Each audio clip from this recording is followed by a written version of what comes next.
सर्दी में क्या करती है, हाथ पकड़ के लिखवा देती है, अपनी जान भी छुड़ा लेती है और बच्चे की भी। तो अल्लाह के वास्ते ये जान छुड़ाना बंद कर दें। बच्चे को कभी भी हाथ पकड़ के ना लिखवाएं, क्योंकि जब वो खुद कोशिश कर रहा होगा तो उसके माइंड टू हैंड जो उसकी एक कोऑर्डिनेशन डेवलप होगी, उस वजह से खुद कोशिश करने की वजह से वो नहीं होगी, या फिर वो बहुत देर में होगी। तो कुछ प्री राइटिंग एक्टिविटीज़ होती हैं जो बच्चों को करवाई जाती हैं। मिसाल के तौर पे उनको आप कागज़ दे दें, फालतू रफ़ पेपर्स दे दें, उनको पेंसिल दे दें, उनको बोले इसमें जितने दिल चाहे जो है वो लकीरें मारें, इसको हम उर्दू में कीड़े मकोड़े कहते हैं ना, तो ऐसे रफ़ पेपर्स दे दें, उनको पेंसिल दे दें, कलरिंग करने के लिए दें, ठीक है। इसके अलावा वो जो चटखनियाँ होती हैं वो लेके रख लें, उनको बोलें कि ये इस पेपर के ऊपर क्लिप लगाएं ऐसे करके, ठीक है। इसके अलावा मैंने एक दफ़ा क्या किया था, मुझे कुछ काम था, बच्चे फारिग बैठे हुए थे, मैंने कहा चलो वो रफ़ पेपर पड़े हुए थे प्रिंटर के, मैंने सबको एक एक दे दिया। मैंने कहा इसके बैठ के ना छोटे छोटे टुकड़े करो।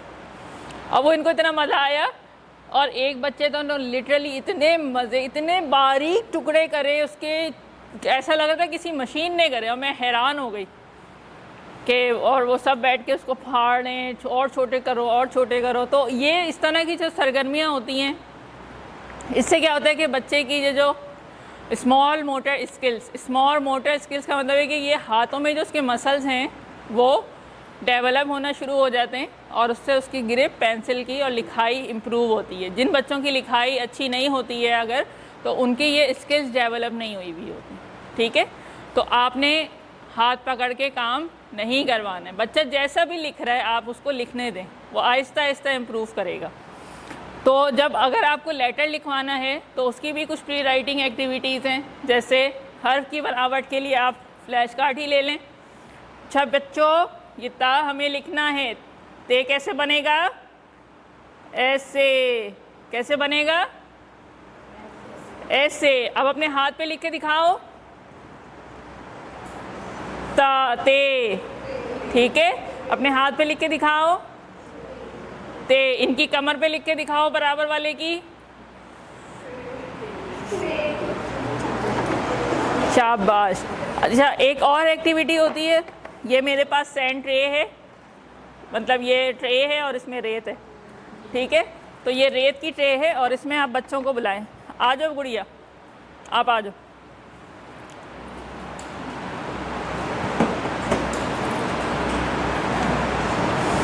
ये देखो, अब इस पे हाथ फेरो ऐसे करके, शाबाश। अब इसको ऐसे रेत में बनाओ, गुड, क्लैपिंग। फिर आप उसको बोर्ड पे बनवा लें।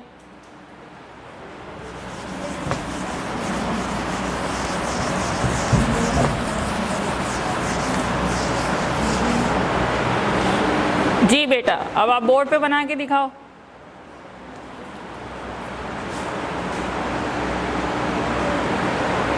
बच्चों को चौक दे दें, वो अपनी डेस्क पे बना रहे हों। तो इस तरह बहुत मुख्तलिफ एक्टिविटीज़ से ज़रिए से उनको फॉर्मेशन पता चलेगी। अच्छा एक बहुत ज़्यादा मिस्टेक बच्चे कर रहे होते हैं, सॉरी मैंने देखा नहीं इन्होंने कहाँ से बनाया, बैठ जाओ गुड़िया। बच्चे यूँ भी बनाते हैं, ये क्यों होती है मिस्टेक, क्योंकि हमने ये मुख्तलिफ सरगर्मियाँ नहीं करवाई हुई होती। वाह, बच्चे यूँ लिख रहे होते हैं, उल्टा उल्टा बना रहे होते हैं, इस तरह से, इस तरफ से। तो आपने फॉर्मेशन करते हुए ख्याल रखना है कि सही जगह से बच्चे को बताएं, और उसको ये भी बताएं कि शुरू कहाँ से होगा, ठीक है। फिर आपके पास बुक आ जाती है, बुक में डॉट्स डले हुए हैं, जो बच्चे लिख नहीं पाते वो पहले ट्रेसिंग करते हैं, ठीक है, डॉट्स पे उंगलियां फेरते हैं, पेंसिल फेरते हैं। जब बच्चे को फॉर्मेशन सही पता चल गई है तो फिर आप उसको कॉपी में होमवर्क देते हैं, और फिर एक दो ऑप्शन देने के बाद आप बच्चा खुद लिख रहा होता है, सेल्फ राइटिंग पे आ जाता है वो। तो यही सारा तरीका है। तो हाथ पे उंगली से लिखा, हवा में लिखा, रेत पे लिखा, बोर्ड पे चौक से लिखें, कॉपी पे पेंसिल से, पेंट ब्रश से। तो यहाँ भी मरहलावार तदरीस है इसकी, कि सबसे पहले आपने क्या किया कि ज़ख़ीरे अल्फाज की शनाख्त बच्चे ने कर ली। ये आपके पास बुक में मौजूद होगा कि बच्चा मैचिंग कर रहा है। बाद औक़ात आप लोग कॉपीज़ में भी इस तरह का होमवर्क दे देते हैं। कुछ टीचर्स ऐसे होते हैं जो इसकी वर्कशीट्स बना के रख लेते हैं प्लास्टिक कोटिंग करा के। जैसे मेरे पास ये एक अदद वर्कशीट्स हुई हुई हैं, ये मैंने इसकी प्लास्टिक कोटिंग करवा ली है ना। अब ये बच्चा आएगा, मैं उसको बोलूँगी कि इसको मैचिंग कर लो, ठीक है। ये बे है, अब बे से क्या आता है, बच्चा मैच कर रहा होगा उसको, बकरी को। एक बच्चे से करवा लिया, उसके बाद मैंने इसको इरेज कर दिया, साफ़ हो गया। तो ये बार बार यूज़ हो जाएगा। इस तरह मुख्तलिफ़ चीज़ें बना के अपने पास रख लें आप।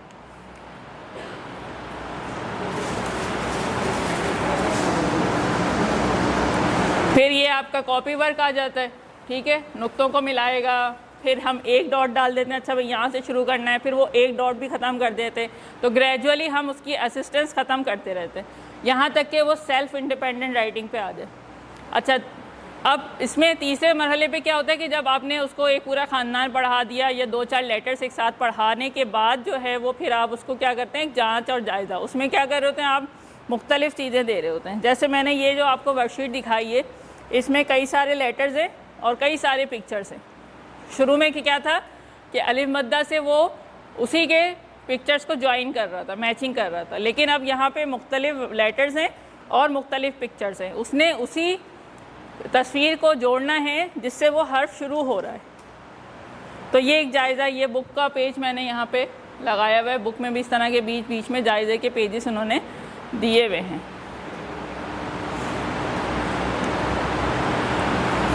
तो टोटल यानी कि यूँ समझ लें कि आपका जो पूरा एक सबक, चाहे वो हर्फ की तारुफ़ हो, ज़ख़ीरे अल्फाज का तारुफ़ हो या हर्फ की बनावट की मश्क हो, तो ये कहाँ से शुरू होता है, तारुफ़ से शुरू होता है, तकरार पे आता है, तकरार से फिर मश्क, मश्क के बाद फिर जांच। ये पूरी एक साइकिल है तदरीस की जो हर वक्त हम इस पर मुस्तकिल अमल कर रहे होते हैं। पहले मैंने तारुफ़ करवाया, मैंने बताया, उसके बाद बच्चों से रिपीट करवाया, कभी बोर्ड पे बुला लिया, कभी 100 बोर्ड पे बुला लिया, कभी कार्ड दे के यहाँ पे करवा लिया, फिर मश्क करते रहे बच्चे। मश्क में क्या चीज़ हो रही है, प्रैक्टिस ही हो रही है, ठीक है। प्रैक्टिस और तकरार में क्या फ़र्क है, बोलेंगे एक ही तो बात है। हाँ, तकरार ज़बानी होती है, मश्क हम लिख के भी कर रहे होते हैं। फिर जांच आ जाती है, जायज़ा। अच्छा, जांच फर्स्ट लेवल पे जांच कौन सी होगी कि सेम एक ही लेटर था, उसकी 2-3 वोकैबलरी थी और थोड़ी सी डिफरेंट पिक्चर थी, उससे मैच कर लिया। फिर 2-3 लेटर्स आ गए, जैसे मैंने इससे पहले दिखाया था आपको ये वाली में। हरूफ भी मुख्तलिफ हैं, तस्वीर भी मुख्तलिफ हैं, ठीक है। और उससे पहले क्या था,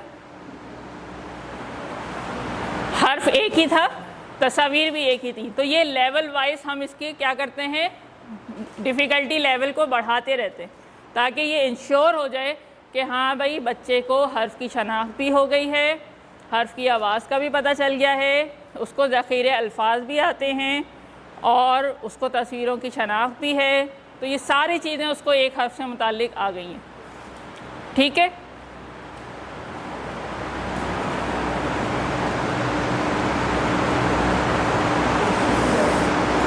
तो ये जांच की सरगर्मियाँ, ये सारी उसी में से आपको जो मटेरियल आपने बनाए हुए, जैसे मैंने ये एक और बहुत सारे आपने हर्फ पढ़ा दिए, हर्फ तलाश करें, ठीक है।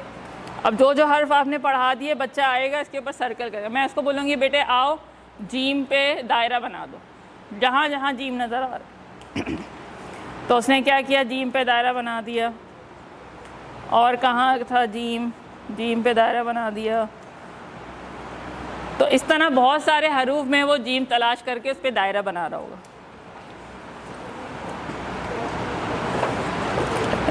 एक ये इस तरह की वर्कशीट है, इसमें तस्वीर है, एक तस्वीर है और नीचे 3 लेटर्स है। अब उसको करेक्ट लेटर को सर्कल करना है, ठीक है। यहाँ पे तस्वीर है और उसकी शुरू की आवाज़ लिखनी है। यहाँ पे तस्वीरें दी हुई हैं, लेटर्स दिए हुए हैं, तो यहाँ पे उसको क्या करना है, दुरुस्त आवाज़ से मिलाना है।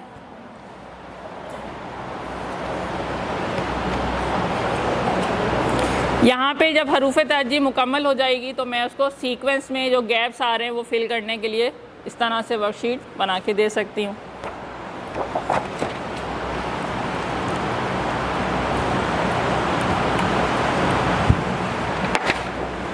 तो ये मुख्तलिफ वर्कशीट्स आप बना के रख लें, कार्ड्स को इस्तेमाल कर सकते हैं, मटेरियल को।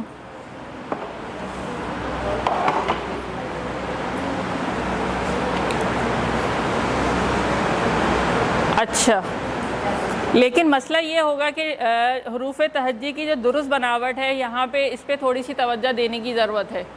ये किताब का ही पेज है यहाँ पे जो दिया हुआ है मैंने, और इसके बराबर में एक और तस्वीर मौजूद है।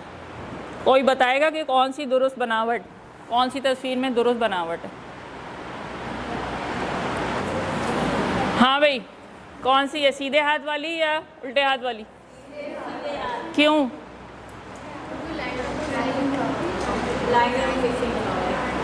लाइनों में सही से लिखा हुआ है।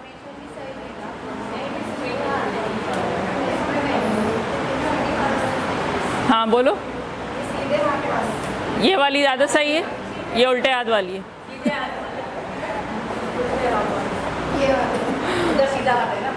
अच्छा अच्छा, थोड़ा सा अगर हम इसके और करें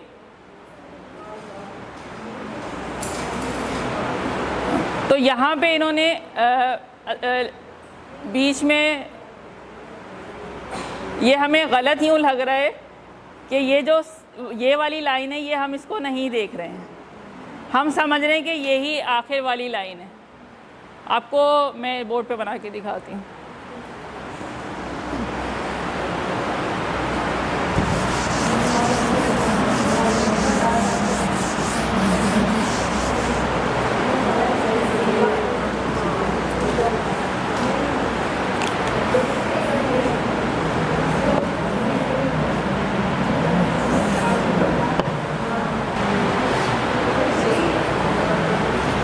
जो उर्दू की कॉपी होती है ना, उसमें ये दो लाइंस मौजूद होती हैं, ठीक है। उर्दू की कॉपी में अगर मैं अंग्रेज़ी से कंपेयर करूं तो ये वाली दो लाइंस मौजूद होती हैं।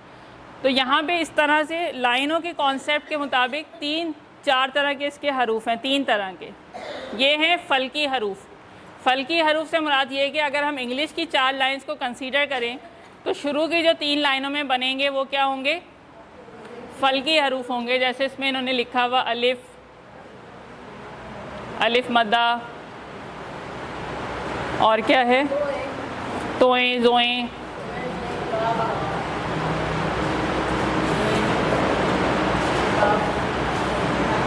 काफ, काफ, गाफ।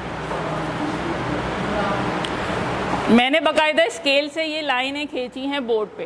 तो आप लोगों ने भी जब केजी लेवल पे आएँ और हरूफ की बनावट पे तवज्जो दिलाएं बच्चों को, तो आपने इस तरह से एक स्टिक रख लें और बोर्ड पे बाकायदा लाइन ड्रॉ करके बच्चों को समझाएं। ऐसे बच्चों को समझ में नहीं आता। अभी कौन सी 4 लाइन्स हैं या 2 लाइन्स हैं? 4 लाइन्स हैं, वो थोड़ी आसानी हो जाती है। तो बच्चों को बाकायदा बोर्ड पे आपने नमूना बना के दिखाना है कि बेटा आपने इसको यहाँ पे इस तरह से बनाना है। बोर्ड पे बनाने के बाद फिर आप उनकी कॉपी पे भी देखें कि वो दुरुस्त बना रहा है या नहीं बना रहा है, या उसको समझ में आ रहा है या नहीं। फिर आ जाते हैं आपके फ़र्शी हरूफ। फ़र्शी हरूफ कौन से होते हैं? जो दरमियान की सेंटर लाइन में बन रहे होते हैं। ये सारे बे का पूरा ख़ानदान, फिर दाल का पूरा ख़ानदान, ये शरारती हरूफ फे, वाओ, हे, बड़ी है।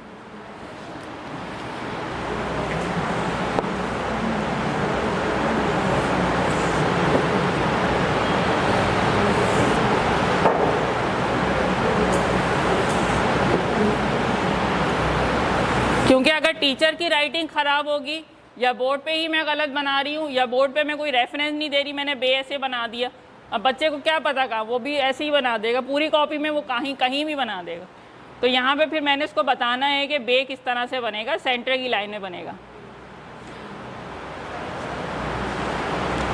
अच्छा, उर्दू में जो है ना वो हमारे 2 फॉन्ट होते हैं, एक नस्तलीक फॉन्ट होता है और एक नस्क फॉन्ट होता है।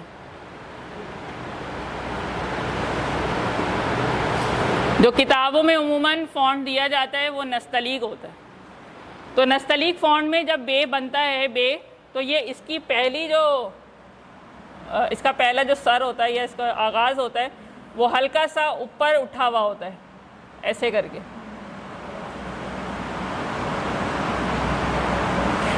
यूँ समझ लें कि ये हल्का सा कर्व होता है ऐसे करके, ठीक है।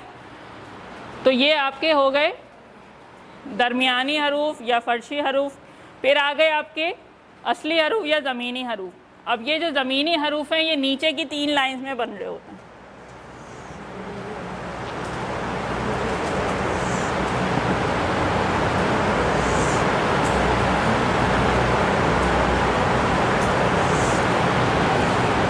नीचे की 3 लाइन में बन रहे होते हैं।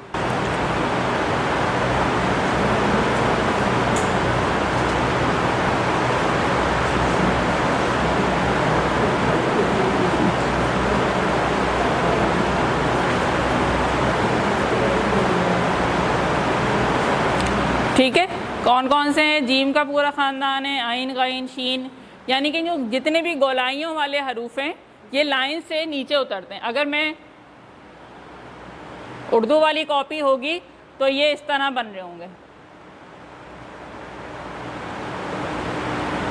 मीम भी थोड़ा नीचे उतरता है, लाम, जीम, और उर्दू वाली कॉपी में बे ऊंचा बनता है अगर 2 लाइन वाली कॉपी है। तो ये क्लियर हो गई। आपसे जो मैंने कॉपी पेज जो मंगवाया था उस पर लिखा है आप सब ने? उस पर ज़रा हरूफ तहज्जी मुकम्मल लिख के दिखाएं।